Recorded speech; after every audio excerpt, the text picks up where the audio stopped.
नमस्कार। संजीवनी कार्यक्रम में आप सभी दर्शकों का हार्दिक स्वागत, अभिनंदन। दर्शकों, संजीवनी कार्यक्रम में हम आज आपके लिए लेकर आए हैं सर्दियों में जोड़ों के दर्द का उपचार आयुर्वेद के माध्यम से। और इस विषय में विस्तृत चर्चा करने के लिए हमारे साथ स्टूडियो में हैं डॉक्टर नवीन जोशी, वरिष्ठ परामर्शदाता चिकित्सक, उत्तराखंड आयुर्वेद विश्वविद्यालय, देहरादून। सर, आपका बहुत बहुत स्वागत है स्टूडियो में। नमस्कार। दर्शकों, जैसे ही सर्दी की शुरुआत होती है, यानी कि गुलाबी ठंड हमारे जो मैदानी इलाके हैं वहाँ पर तो शुरू हो गई है, पहाड़ों में जो है ठंड थोड़ा ज़्यादा हो गई है। और आपने ये सुना भी होगा कि जैसे ही ठंड शुरू होती है, सर्दियाँ शुरू होती हैं, हड्डियों के जो रोग हैं उसमें 10% दर्द का इजाफा हो जाता है। क्या है इसकी वजह? बहुत सारी बातचीत हम करने वाले हैं अपने इस कार्यक्रम में। सर, सबसे पहले तो मैं आपसे यही जानना चाहूँगी, जैसे मैंने अभी कहा, जैसे ही ठंड की शुरुआत होती है, क्यों हमारे जो रोगी हैं हड्डियों से संबंधित, जिनको प्रॉब्लम चल रही है, दर्द की समस्या है, उनके दर्द में 10% तक का इजाफा होता है? देखिए, सर्दियों में जहाँ तक मैं आयुर्वेद की बात करूँगा तो हमारे यहाँ आयुर्वेद में वात एक बताया गया कि 2-3 दोष होते हैं जिनमें वात सबसे प्रमुख होता है।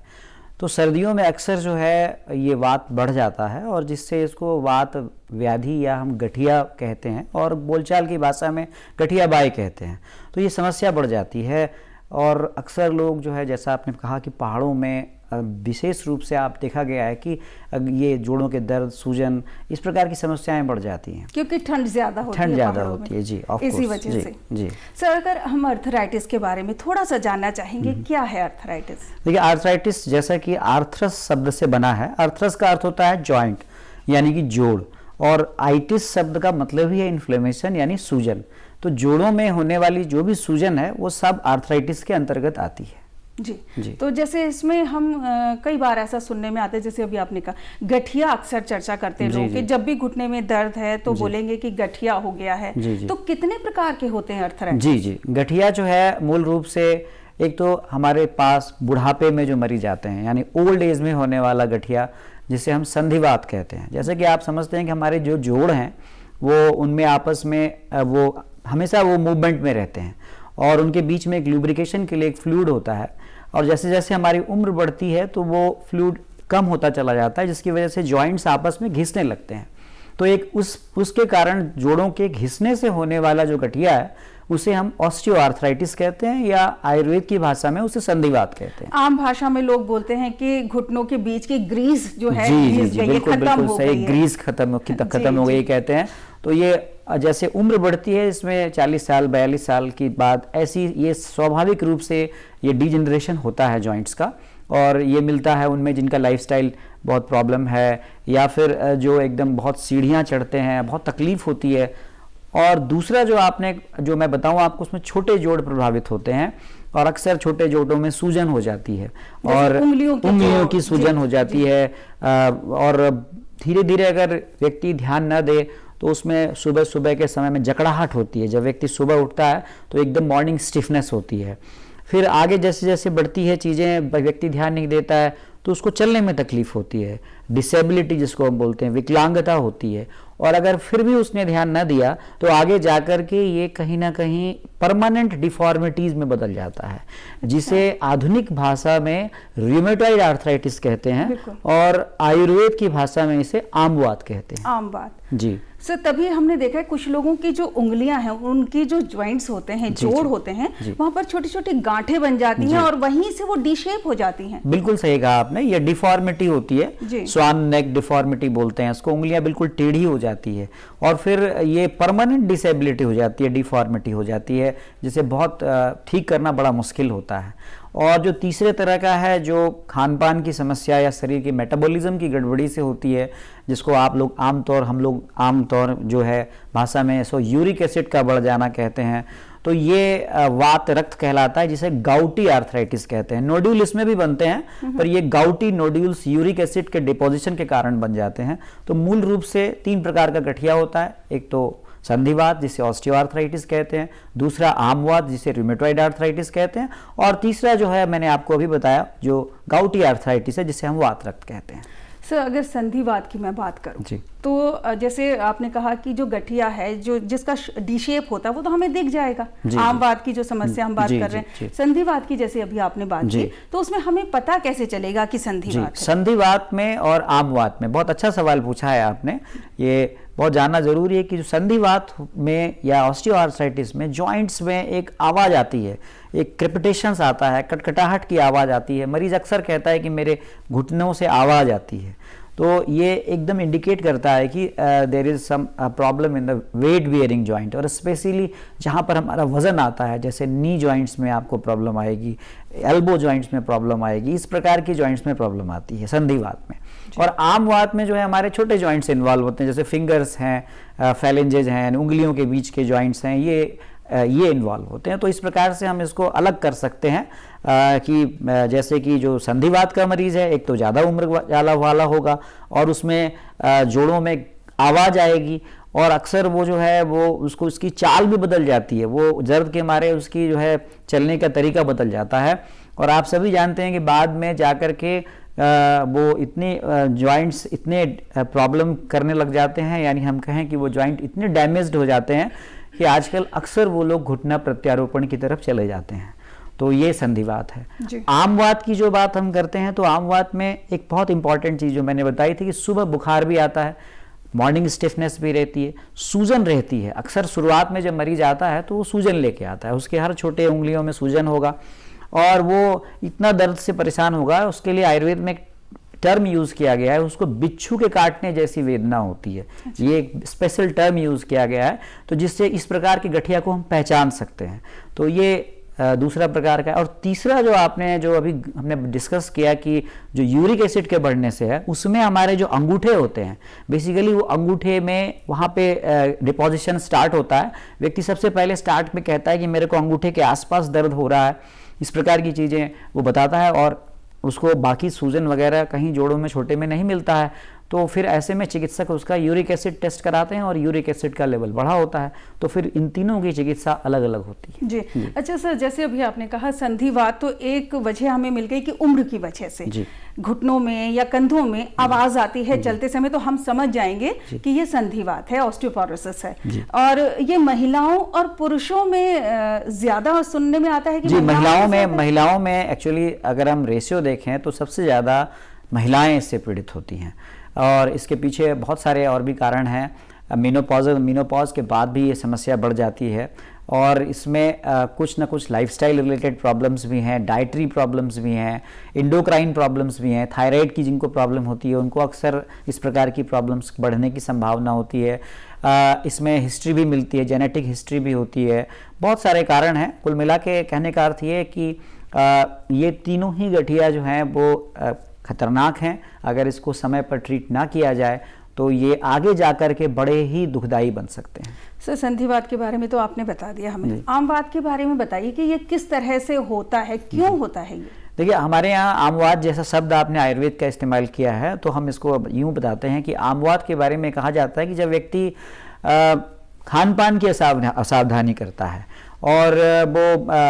और इसका सबसे बड़ा जो इम्पोर्टेंट कारण है वो उसको अग्निमान कहा गया हमारे यहाँ, यानी उसको जो है जो उसकी अग्नि है वो ठीक नहीं रहती, या फिर वो भोजन करने के तत्काल बाद व्यायाम करता है। इन सभी चीज़ों को कहा गया है कि इन सभी चीज़ों से हमारे शरीर में आहार के नहीं पचने से आम का निर्माण होता है, और ये आम जो है हमारे संधियों में जाके विशेष रूप से लोकेट होता है जहाँ पे जॉइंट्स होते हैं, और वहाँ जाकर के फिर वो अपने लक्षण उत्पन्न करता है, जिनमें मैंने आपको बताया कि एक सबसे इम्पॉर्टेंट जो है वो सूजन होती है, सोथ रहता है, बुखार आता है व्यक्ति को, और उसको ऐसी वेदना होती है जो बिच्छू के काटने जैसी वेदना होती है। तो इस प्रकार के लक्षण मिलते हैं। ये आयुर्वेद के कहीं ना कहीं हमारा जो खान पान है, अगर उसमें हम डिसबैलेंस कर देते हैं या वो हमारा तरीके से नहीं है, तो फिर हम ये समझ सकते हैं कि आमवात की समस्या हो सकती है।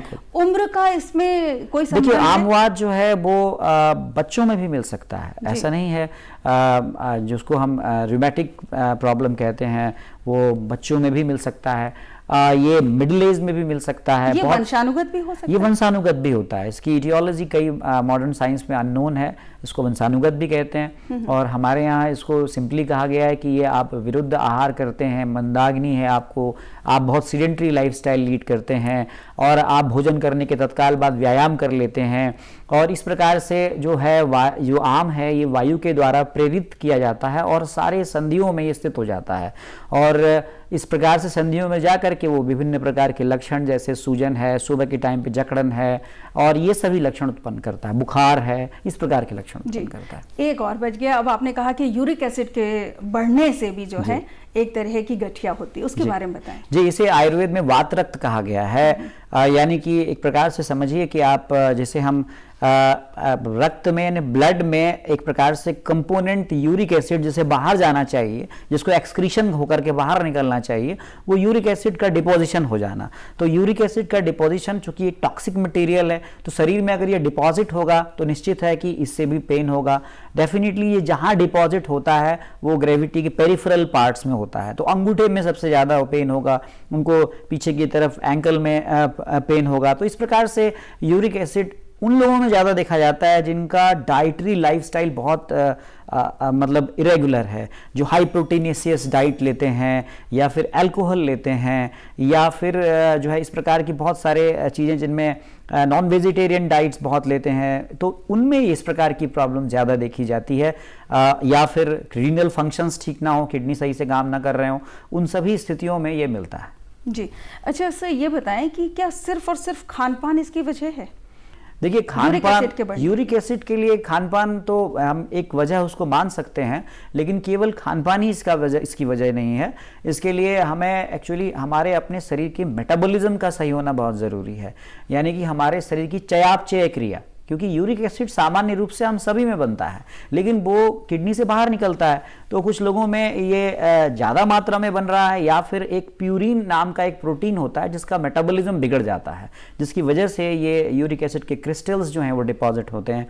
तो इसके लिए जो इलाज आधुनिक विज्ञान में जो करते हैं वो तो करते ही, हम लोग इसमें ऐसे सिम्टमेटिक मैनेजमेंट के साथ साथ ऐसे मेडिसिन हमारे आयुर्वेद में हैं जो यूरिन के आउटपुट को बढ़ा देते हैं और उनको जो तत्व जो डिपॉजिट हुए हैं उनको बाहर निकालते हैं। जी सर, अब अगला प्रश्न मेरा यही है कि क्या आयुर्वेद के माध्यम से आर्थराइटिस किसी भी तरह की हो जी का उपचार संभव है? बिल्कुल संभव है। आर्थराइटिस मैं तो कहूँ कि हमारे पास इसी प्रकार के रोगी ज़्यादा आते हैं, क्योंकि आपको मैं बताऊं कि आधुनिक विज्ञान में इसका जो इलाज है वो दर्द निवारक दवाएं या फिर कॉर्टिकोस्टेरॉइड्स हैं। और कहीं ना कहीं लॉन्ग टर्म में आर्थराइटिस के मरीजों से आप अगर बात करें तो वो लंबे समय तक इस प्रकार की दवाएं लेते हैं तो उनको किडनी वगैरह की इस तरह की समस्या होती है, क्योंकि इनके साइड इफ़ेक्ट्स हैं, लेकिन बहुत तकलीफ होती है, वो लेते हैं। ऐसे मरीज हमारे पास आयुर्वेद में आते हैं, तो आयुर्वेद में सटीक रूप से इन तीनों ही बीमारियों का वर्णन है, जैसा मैंने आपको बताया, और इनका पूरी चिकित्सा इनकी है।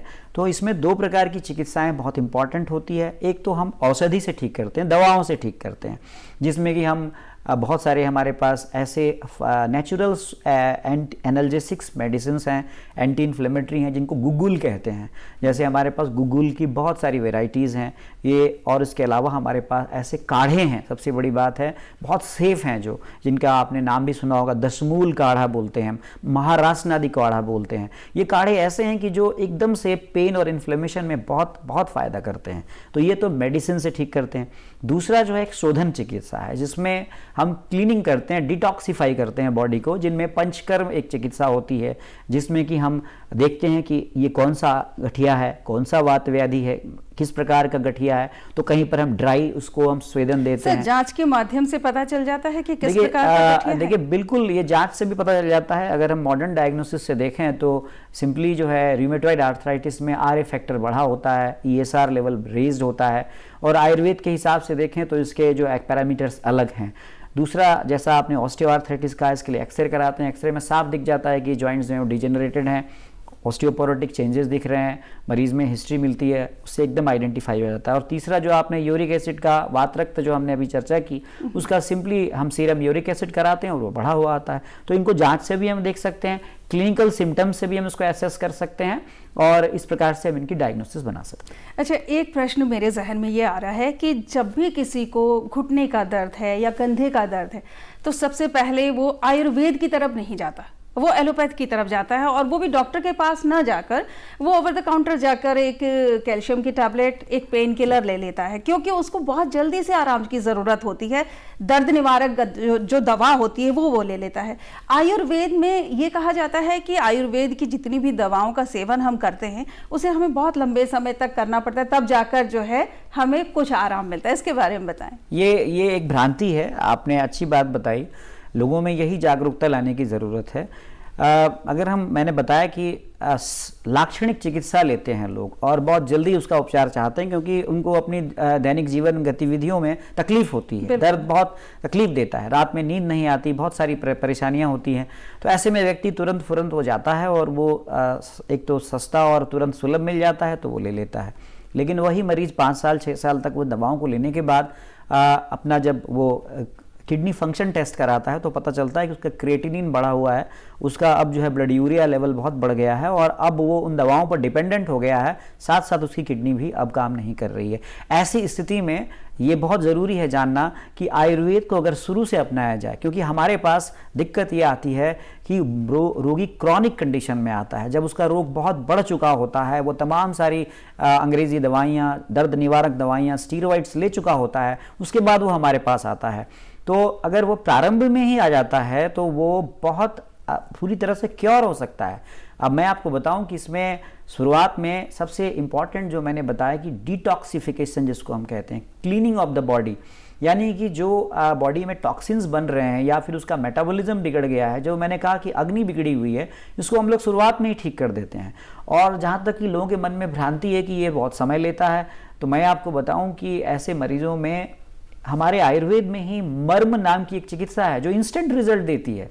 तो हमारे पास दोनों ही ऑप्शन हैं, इमीडिएटली रिजल्ट देने के लिए मेडिसिन भी हैं और बहुत सेफ हैं, उनमें भी फाइटोस्टीरॉइड्स हैं जो हम गुग्गुल देते हैं, लेकिन वो नेचुरल सोर्सेज से आ रहे हैं, वो उतना नुकसान नहीं करते। इसी प्रकार से हमारे पास स्वाभाविक रूप से वेदना शमन के लिए बहुत सारे उपाय हैं। ऐसे ही हमारे यहाँ कुचला देते हैं, ऐसे ही विस्तिंदुपट्टी के नाम से आती है, ऐसे ही महायोगराज गुग्गुल देते हैं, सिंहनाथ गुग्गुल देते हैं, केशोर गुग्गुल देते हैं, तमाम सारे ऐसे हज़ारों प्रिपरेशंस हैं।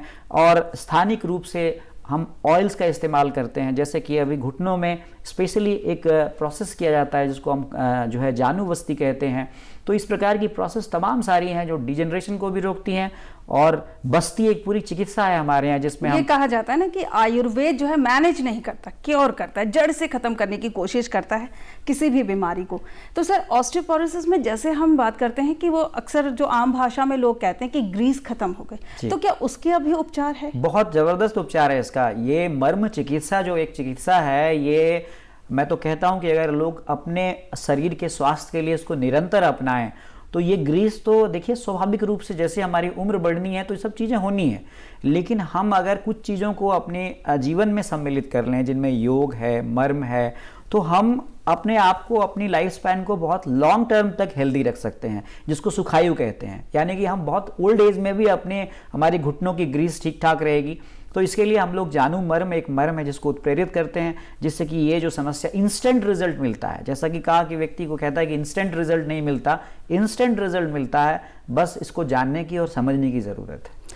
अच्छा डॉक्टर साहब, ये भी बताएं कि जैसे कि तकलीफ शुरू होने के बाद कुछ साल तक एलोपैथी पे जाने के बाद, बहुत सारी दवाओं खाने के बाद, उसके बाद अगर आयुर्वेद में आते हैं तो फिर उसको थोड़ा सा क्योर करने में टाइम लग जाता है, समय लग जाता है। क्या आयुर्वेद की दवाएं, जैसे हमें पता है कि उम्र के हिसाब से हमारे घुटने जो हैं एक टाइम के बाद ऑस्टियोआर्थराइटिस होना ही है, या जैसे आपने संधिवात कहा या फिर जैसे आमवात कहा, तो वो भी एक समय के बाद समस्या आ सकती है। तो समस्या शुरू होने से पहले ही क्या हम आयुर्वेद की इन दवाओं का सेवन कर सकते हैं? देखिए, जैसे प्रारंभ में मरीज को पता चला कि उसके छोटे संधियों में सूजन आई, अचानक से एक दिन में तो आती नहीं है, भी शुरुआत में हल्के से सूजन आएगी उंगली में, और तो व्यक्ति उसको क्या करता है, वो इमीडिएटली दर्द की दवा ले लेता है, या फिर गया उसने मेडिकल स्टोर पे गया और वहाँ उसने स्टीरॉइड्स ले लिए, उसको आराम मिल गया। आप सब जानते हैं कि हमारे यहाँ पहाड़ों में हरे पत्ते की दवा करके हमारी महिलाएं जाती हैं और मेडिकल स्टोर से वो खरीद लेती हैं और खा लेती हैं और तत्काल उनको लाभ मिल जाता है। लेकिन यहाँ पर अवेयरनेस की बहुत ज़रूरी है और यहाँ जानना ज़रूरी है कि अगर ऐसे कोई भी संधि में अगर सूजन उत्पन्न हो रही है तो आप एक बार आयुर्वेदिक चिकित्सक से परामर्श ज़रूर लीजिए, और वो आपको प्रारंभ से अगर आपने उसका उपचार लिया, उसने जो आपको पथ्य बताया, आपको लाइफस्टाइल के चेंजेस बताए, तो वो आपको आगे बीमारी को आगे क्रोनोसिटी में बदलने ही नहीं देगा। तो उस चिकित्सक के लिए भी बहुत आसान हो जाएगा उसको ठीक करना, और रोगी के लिए भी अच्छा रहेगा कि वो प्रारंभिक अवस्था में ही, जिसको हम कहते हैं कि हमारे यहाँ पूर्व रूप प्रोड्रोमल सिम्टम्स में ही उसको क्योर कर दिया जाएगा, तो आगे व्याधि उपद्रव में आएगी नहीं। हमारे पास दिक्कत ये है कि व्याधि अक्सर उपद्रव की अवस्था में आती है, जब वो कॉम्प्लिकेशंस लेके आता है, उसकी उंगलियां टेढ़ी हो चुकी होती है, अब वो स्टीरॉइड्स बंद करता है, सूजन आ चुकी होती है, डायबिटिक हो चुका होता है, तब हमारे पास आता है। अच्छा डॉक्टर साहब, ये बताएं कि आयुर्वेद से आप आए हैं, आयुर्वेद विश्वविद्यालय से आप आमंत्रित हैं, तो हमारे पहाड़ों में वैसे ही डॉक्टर्स की कमी है, और आयुर्वेद की अगर मैं बात करती हूँ तो बहुत सारे लोगों को अभी जानकारी भी नहीं है पूर्ण रूप से, जबकि ये हमारी विश्व की हम बोलें, ये प्राचीनतम, हमारे देश की तो है ही है, प्राचीनतम पद्धति है ये, इसके बाद भी लोगों को जानकारी नहीं है। तो इसके प्रचार प्रसार के लिए क्या कर रहे हैं कि हमारे पहाड़ों में भी लोगों को जानकारी मिले, वो भी घुटनों की अगर समस्या है, कंधे की अगर समस्या है, तो वो आयुर्वेद की ओर अग्रसर हों? देखिए, इसके लिए बहुत सारे कार्यक्रम हो रहे हैं। मैं आपको बताऊं कि अब जानकारी तो है, क्योंकि हमारे यहाँ गाँव में पहले से भी लोग आयुर्वेद को ही अपनाते थे पहाड़ों में, लेकिन बस ये रहा कि शहरीकरण और थोड़ा सा जो एक प्रकार से जल्दी में तुरंत फुरंत जो एक प्रकार से कहते हैं ना, इंस्टेंट जो शब्द आ गया है, वो इंस्टेंट ने हमें परेशान किया है। परंतु जो सरकार है, भारत सरकार का जो आयुष मंत्रालय है जिसके अंतर्गत हम सभी आते हैं, उसने बहुत काम किया है। मैं आपको बताऊं कि हमारे यहाँ वेलनेस सेंटर्स बन रहे हैं और तमाम पहाड़ों में भी अपग्रेड कर दिए गए हैं उन वेलनेस सेंटर्स को। उन वेलनेस सेंटर्स में एक योग प्रशिक्षक की तैनाती है, उन वेलनेस सेंटर्स में एक आयुर्वेदिक चिकित्सक है, वहाँ पे पूरा स्टाफ है जो मॉर्निंग से ही आपको कैसी लाइफस्टाइल रखना है, क्या डाइटरी रेजिम्स होनी चाहिए, ये सभी चीज़ें बताई गई है। तो प्रिवेंटिव एस्पेक्ट के अलावा क्यूरेटिव एस्पेक्ट दोनों में ही आयुर्वेद पे काम हो रहा है, और अवेयरनेस के लिए एक बहुत बड़ा कार्यक्रम किया गया अभी हमारे भारत सरकार के आयुष मंत्रालय ने, जिसका मैं खुद भी एक मास्टर ट्रेनर रहा, कि आशा कार्यकर्ताओं के साथ जोड़ करके पहाड़ों में मिलने वाली जो जड़ी बूटियां हैं, उन जड़ी बूटियों को लोगों को बताया गया कि भाई ये अगर निर्गुंडी है तो ये वात में काम आती है, इस प्रकार से ये हमारे ये दशमूल के कंटेंट्स हैं, तो ये उनकी पहचान करवाई गई। एक बहुत बड़ा ट्रेनिंग जो पेरिफेरी लेवल पर हुआ, यानी कि अंतिम व्यक्ति तक आयुर्वेद को पहुंचाने का एक पूरा का पूरा एक जो प्रोग्राम है वो लॉन्च किया गया और बहुत सफल रहा ये। इसमें भले हमने अपने एलोपैथिक जो टीम है हमारी, उनको साथ में लेके हमने ये काम किया। यहाँ पर डॉक्टर साहब आपने योग प्राचार्य की बात की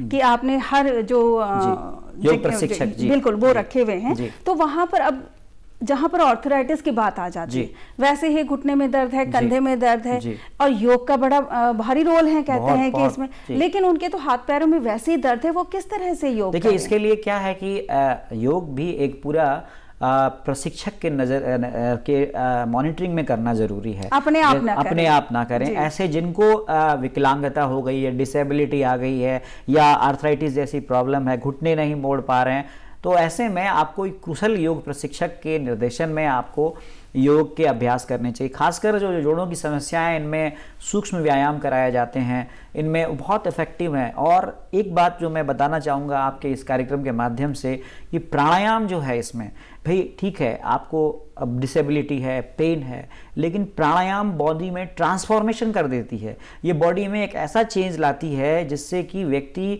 पूरी तरह से रिवाइव हो जाता है, उसके पेन, उसका इन्फ्लेमेशन, ये सभी चीज़ें उसकी रिवाइव होती है।